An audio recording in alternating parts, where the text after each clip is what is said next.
Brits need to brace for tax rises to get the nation's finances back in the pink. A top Tory has warned ahead of Rishi Sunak's but William Hague, who is a close ally of the Chancellor, said levies on businesses and individuals have to go up to pay off the pandemic blue circle, and he warned MPs who oppose tax rises because of the current economic climate are buying into danger. His intervention on the eve of the budget will be seen as a clear indication of Mr Sunak's determination to press ahead with new levies. This morning the Business Secretary Kwasi Kwarteng admitted the Treasury will need to start clawing back the cash spent on schemes like furlough. He warned the country can't go on spending money forever but suggested significant tax rises and cuts won't come until later on this year. Mr Kwarteng said, "We have got another 3 years to run in the Parliament and the Chancellor will be looking to reduce the debt. For now, I think the real emphasis is on trying to provide critical support."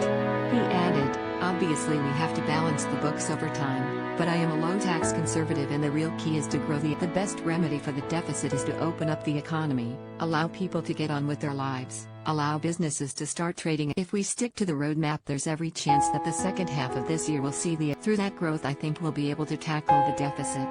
Lord Hague urged Tory MPs not to ruin the party's reputation for financial responsibility by opposing budget balancing measures. Writing in the Telegraph, he said, "It pains me to say, after spending much of my life arguing for lower taxes, that we have reached the point where at least some business and personal taxes. Conservatives need to remember that for 200 years, from Pitt in 1797 to Thatcher and Cameron in our own day, keeping the country creditworthy has stood them in." The Tory grandee, a former Foreign Secretary, is a close ally of Mr Sunak and will appear alongside him in the budget. Both men serve the same constituency of Richmond, in Yorkshire, with the Chancellor taking the seat from Lord Hague when he stepped down in 2015. Mr Sunak's predecessor in number 11, Hammond, warned both tax rises and spending cuts will be needed to get public spending back under control. He told Times Radio, "We have got to get a balance right between restraining public spending and increasing taxes, and we're going to have to." Anybody who says the challenge can be met only by increases in taxation,